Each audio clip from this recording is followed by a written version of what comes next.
Aujourd'hui, je vais faire une vidéo hors sujet.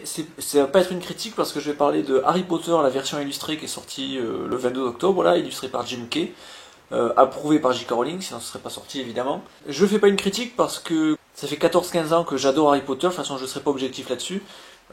J'ai pas envie d'être objectif là-dessus. Les bouquins Harry Potter, c'est des bouquins qui ont contribué à ma formation morale et intellectuelle, quel que soit le matériau sur lequel on réfléchit. Il suffit de réfléchir et puis voilà.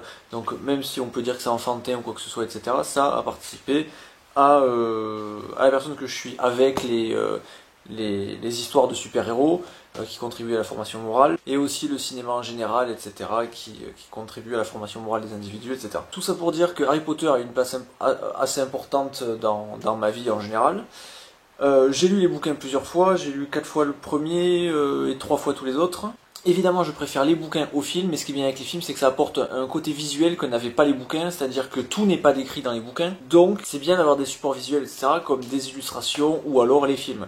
Et par exemple, un truc que les films ont super bien réussi à faire, c'est le côté magique de Poudlard. Parce que dans les bouquins, Poudlard n'est quasiment pas décrit. On ne sait pas quel style architectural c'est, etc. Et dans le film... Enfin, en tout cas, moi, le Poudlard que j'imagine, c'est le Poudlard des films, alors qu'il y a plein de trucs où mon imagination diverge des films. Donc voilà. Donc c'est un bouquin qui coûte 39 €. Il a été annoncé comme ayant 160 illustrations de Jim Kay. On nous en a montré plusieurs qui étaient très belles, du coup j'ai acheté le bouquin. Et au final, pas mal d'illustrations sont très belles. Maintenant, je suis assez déçu parce que au niveau des choix des dessins, ils auraient pu choisir des choses qu'on n'a soit pas vues dans les films, parce que du coup là ça fait doublon, etc. J'aurais préféré qu'ils explorent des choses qu'ils n'ont pas montrées dans les films. Et il y a beaucoup de dessins qui sont pas forcément intéressants, qui sont jolis mais qui sont pas forcément intéressants. J'aurais préféré qu'ils fassent autre chose, quoi. Je suis un peu déçu. Les 160 illustrations, c'est un peu de l'arnaque, dans le sens où toutes les illustrations sont pas intéressantes. Par exemple, il y a 3 ou 4 illustrations de juste des pièces d'échecs. Il y a une illustration aussi d'un fauteuil où on pose les pieds avec une baguette dessus, donc ça compte comme une illustration, mais personnellement je m'en fiche un peu, quoi, même si c'est bien fait. Donc dans une seconde partie, je vais montrer les dessins qu'il y a dedans. Donc si vous comptez pas l'acheter, comme ça vous les verrez. Si vous comptez les acheter et que vous voulez avoir la surprise de découvrir les illustrations, etc., ne regardez pas la partie que je vais faire bientôt. Et un autre truc aussi, c'est qu'ils ont eu le bon goût comme le livre est gros, carré, très gros, ils auraient pu faire des longues lignes et donc une page entière avec un seul carré de texte. Et ça aurait été assez illisible en gros. Parce que quand on arrive là, revenir à la ligne, s'il faut... plus le livre est petit, plus c'est facile de revenir à la ligne de manière instinctive. Plus la ligne est longue, et plus quand on revient, on sait plus trop à quelle ligne on était. Donc ça aurait été nul. Mais ils ont eu le bon goût de faire à la place 4 colonnes comme ça. Donc ça reste lisible. Donc par rapport à ma petite déception, je l'avais en tête depuis un petit moment. Ce que j'aimerais faire, c'est compiler tous les beaux dessins de fans qui ont été faits sur Harry Potter. Donc ce que je vais faire, c'est que je vais créer une adresse email que je vais mettre dans la description. Envoyez-moi tous les dessins que vous avez, soit que vous avez fait.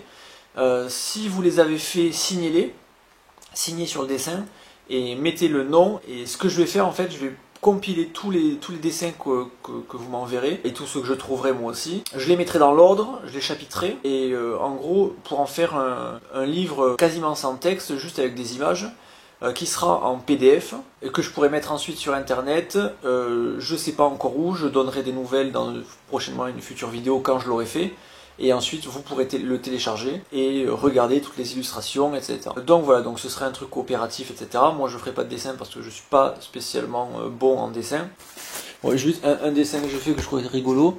J'ai fait un crocodile dans l'eau, voilà, avec un bras de monsieur dans la tête, et j'ai écrit croque-monsieur. Voilà, ça fait un croque-monsieur. Voilà, c'est le genre de dessin que j'arrive à faire, mais j'arrive pas au-delà, donc j'en ferai pas. Donc si vous voulez participer à ce projet bénévole, envoyez-moi vos dessins à l'adresse email que je mettrai dans la description. Et dans un moment, quand j'en aurai assez, je compilerai tous les dessins, j'en ferai un fichier PDF avec un petit peu de texte, etc. Ou des descriptions, machin. N'oubliez pas de signer vos dessins. Si c'est pas vos dessins, mettez qui les a fait. Si vous savez pas, ben mettez inconnu ou machin. Et voilà, ensuite je mettrai sur internet, je ferai une vidéo pour dire où je l'ai mis et vous pourrez le télécharger. Donc voilà, maintenant je vais montrer un petit peu le livre. Donc si vous voulez avoir la surprise en l'achetant, ne regardez pas et à plus.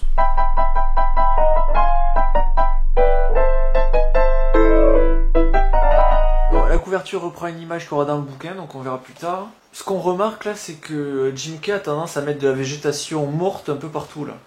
Là par exemple il met des arbustes un petit peu partout, des trucs qui s'accrochent, des végétaux rampants, sans feuilles ni rien, donc ça fait un peu macabre. Et ça il en met un petit peu partout. Donc par exemple ça compte comme un des 160 dessins.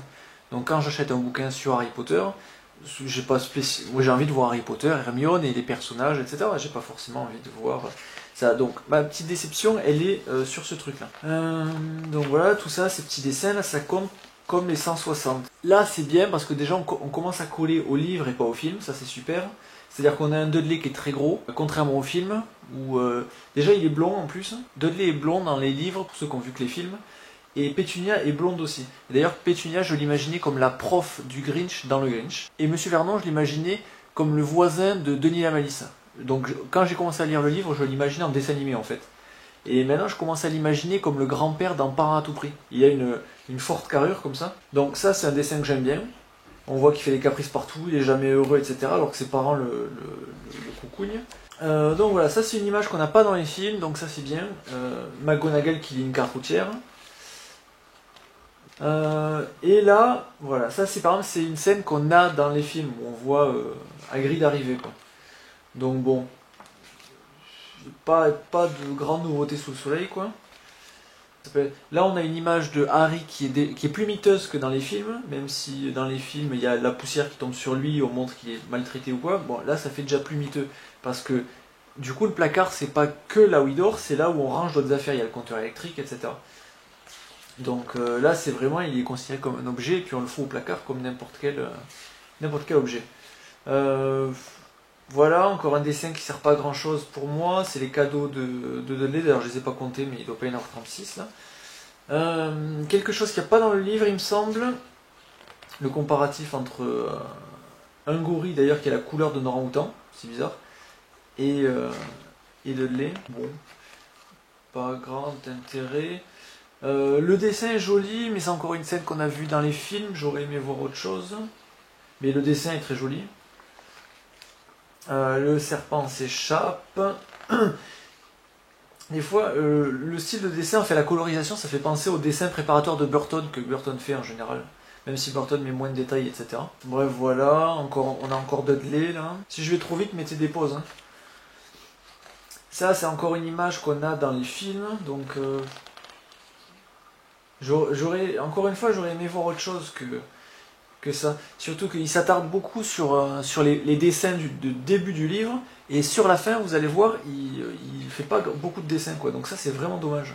Ça, voilà, ça c'est très bien, c'est une image qu'on n'a pas dans les films. Parce que dans les films, on passe directement de Vernon qui dit « Nous allons aller très loin, là où elles ne pourront plus nous retrouver », et on arrive directement dans la cabane. Et là, on le voit ramer, donc ça c'est bien. Parce que dans les bouquins, enfin, ils font des allers-retours, ils tournent en rond pour pas que les chouettes puissent les suivre, on a des tunnels, ils repartent. Enfin, il est complètement parano. Donc voilà. Hagrid qui arrive dans la cabane. C'est encore quelque chose qu'on a vu dans les films, donc bon. Bon après le dessin est très bien, donc je vais pas râler. Hagrid qui explique à Harry qu'il est un sorcier, et comment ses parents sont morts, etc. Bon, là aussi on l'a vu dans les films, encore une chouette. Ça c'est la chouette qui apporte la Gazette du Sorcier. En anglais, c'est pas la Gazette du Sorcier, c'est le Daily Prophet. Et J.K. Rowling a choisi le terme de Daily Prophet parce que en anglais, prophète et profit, ça se prononce pareil. Donc en gros, elle voulait mettre en avant le fait qu'il voulait gagner de l'argent, quoi. Et que c'est de la presse, pas un scandale, mais presque, quoi. Ils font ça pour vendre du papier. Donc ça, encore quelque chose qu'il y a dans les films, c'est dommage. Bon après, le premier film est assez fidèle au livre, donc il n'y a pas beaucoup de choses à changer, mais bon. Voilà. La cabane, qu'on a vu tout à l'heure, mais bon. Qui est bien aussi. Hagrid qui dort parce qu'il dort dans la cabane, dans le bouquin. Bon après, là je décris le bouquin, mais il y a de grandes chances que vous ayez déjà lu le bouquin en regardant ça.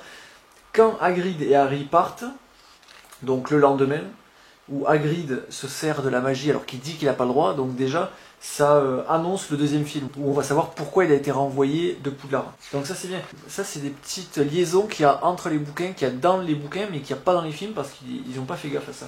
Donc ça c'est dommage. Donc voilà. Encore un dessin qui sert pas à grand chose selon moi. Le chemin de traverse, où il met plein de détails partout. Et je sais pas s'il met beaucoup de détails parce qu'il a pas envie de faire les textures, mais cette image du chemin de traverse, elle me parle pas beaucoup. Voilà, comme je disais tout à l'heure, là des arbustes un peu morts partout. Oui, là il a 2-3 feuilles, mais bon voilà. Ça me parle pas des masses, moi. Je préfère le chemin de traverse des films, par exemple. Là, il met beaucoup de détails, machin. Ça fait très Burton, ces dessins. Si vous regardez les dessins préparateurs de Burton, c'est les trucs qu'on retrouve. Ce genre de dessin. Un gobelin qui n'a pas beaucoup de différence avec le gobelin des films. Voilà, là, on a un dessin qui est très travaillé.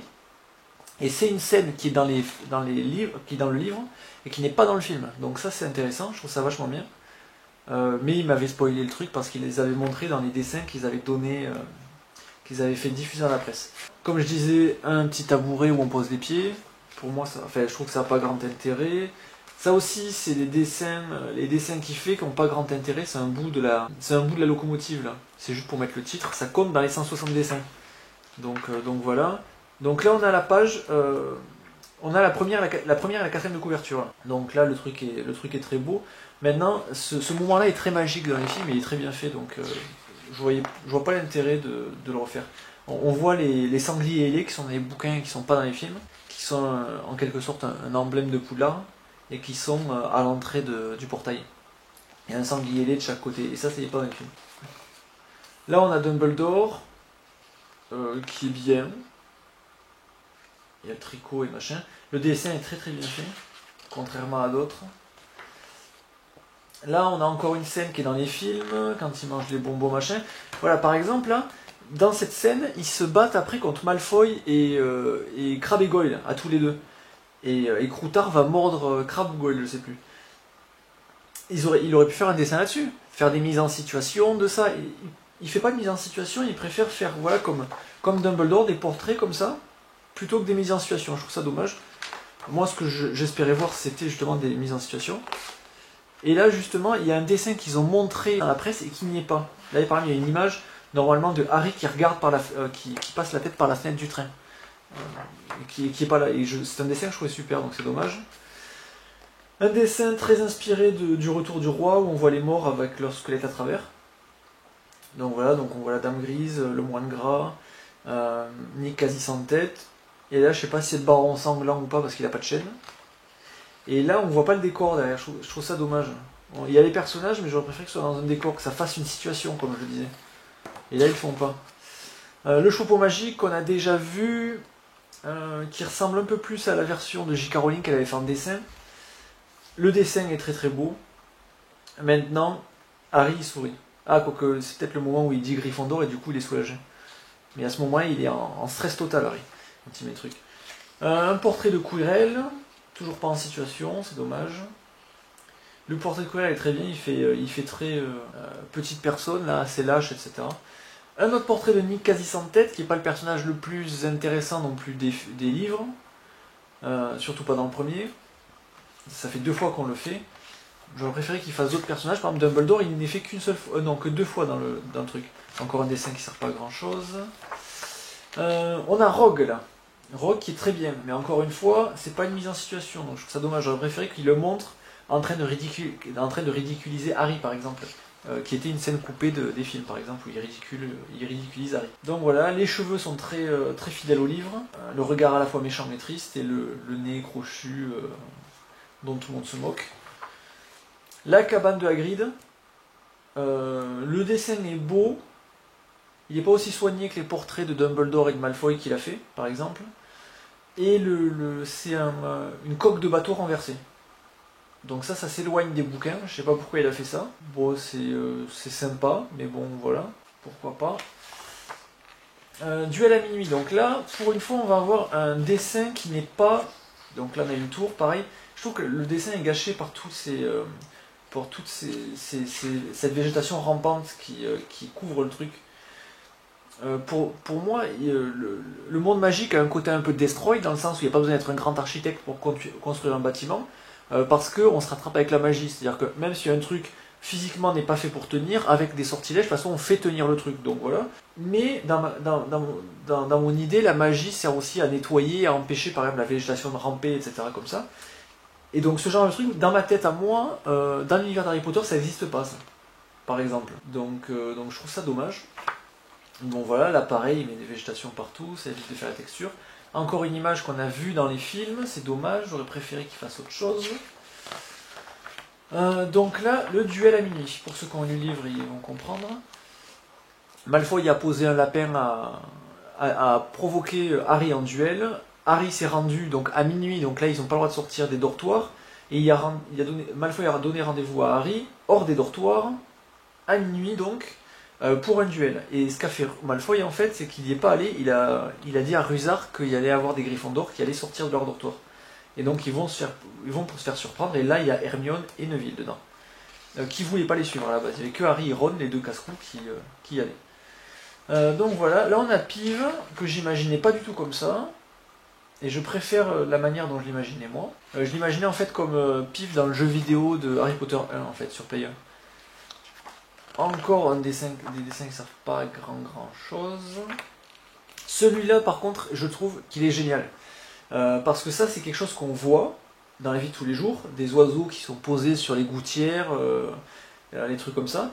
Et ça, les anneaux de Quidditch, ça fait partie du monde magique. Donc là on a quelque chose qu'on est habitué à voir, les oiseaux qui se posent sur les machins, et là ils se posent sur les anneaux de Quidditch, et je trouve que du coup ça lie la réalité avec le monde imaginaire, et donc ça je trouve que ça donne un côté réel à Poudlard qui est vachement bien. Ça par exemple ce dessin est vachement bien trouvé. Là il nous refait la même boîte que dans le film, donc je vois pas l'intérêt, parce qu'il refait, c'est exactement la même boîte, hein. Il ajoute les couleurs qui changent. Un troll qui va nous refaire dans pas longtemps. Donc ça c'est une situation qu'on a aussi vue dans les films.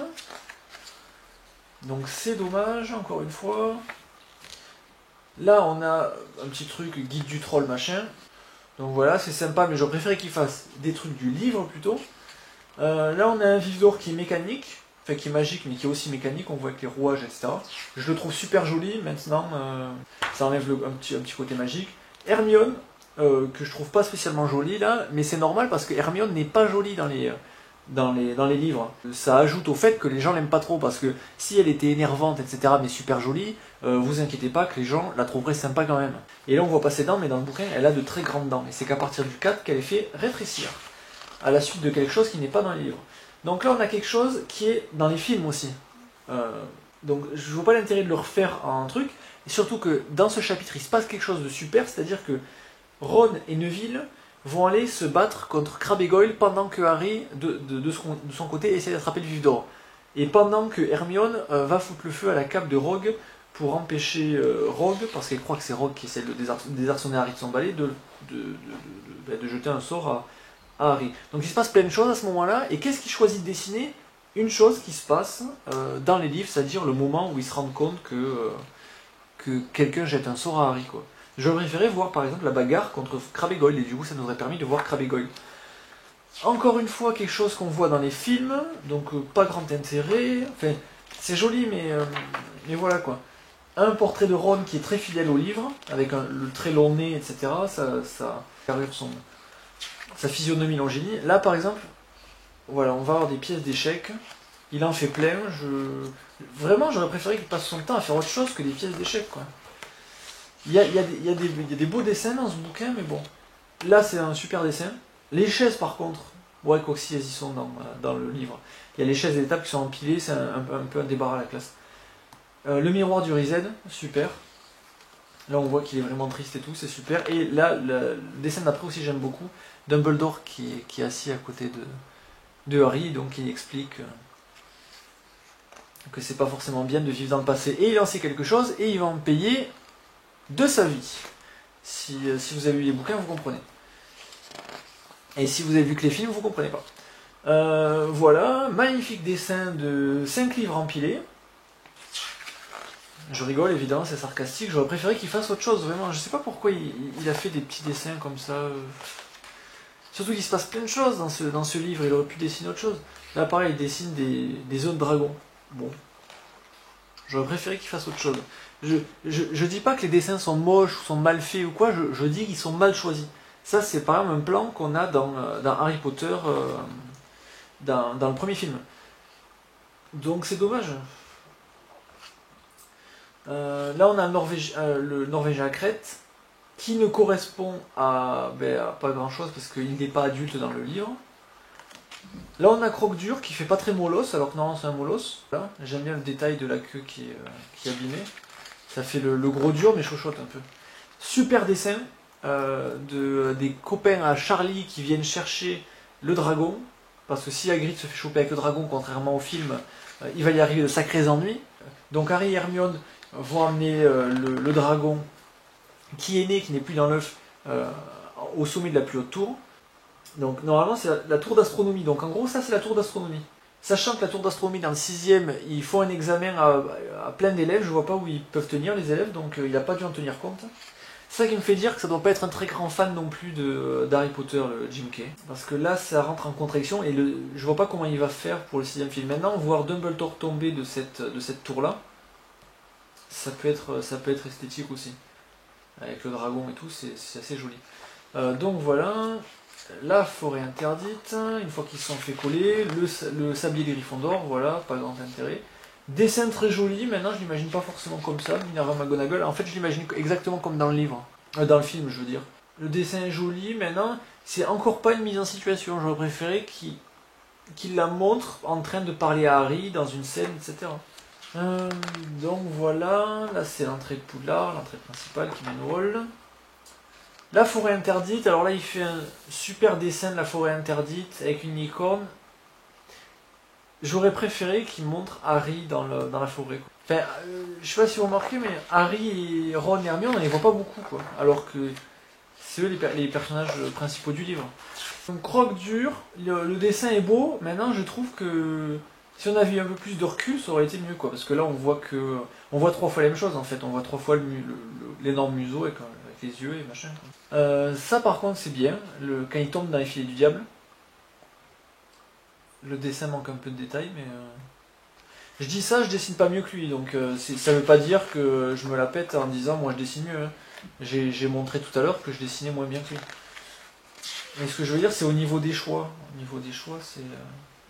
Voilà, encore une scène qu'on a vue dans les films. Alors qu'il y a des étapes qui ne montrent pas dans les films. Ça aurait été intéressant de montrer les étapes qui ne montrent pas dans les films, plutôt que de montrer les choses qui montrent déjà dans les films. Enfin bon. Il me reste pas beaucoup de batterie à la caméra. Et voilà, là, un de mes dessins préférés, Quirrell qui commence à enlever son turban et on aperçoit le début de l'œil de Voldemort derrière. Parce que dans le bouquin, il a les yeux rouges. Super dessin. Et je vais aller vite parce que j'ai presque plus de batterie. Il reste un dessin d'Harry, voilà. Et il reste le dernier dessin, Poudlard, qui tient sur des arbres comme ça. Je trouve ça assez sympa. Maintenant, bon, c'est pas comme ça du tout que je l'imaginais. La fête de fin d'année. Du coup, là où le Gryffondor a gagné, on voit les grandes dents d'Hermione, là, Neville. Et voilà. Hop, du coup, on se quitte sur une vision de Poudlard qui est pas mal et qui aurait mérité des couleurs. Donc voilà, à plus.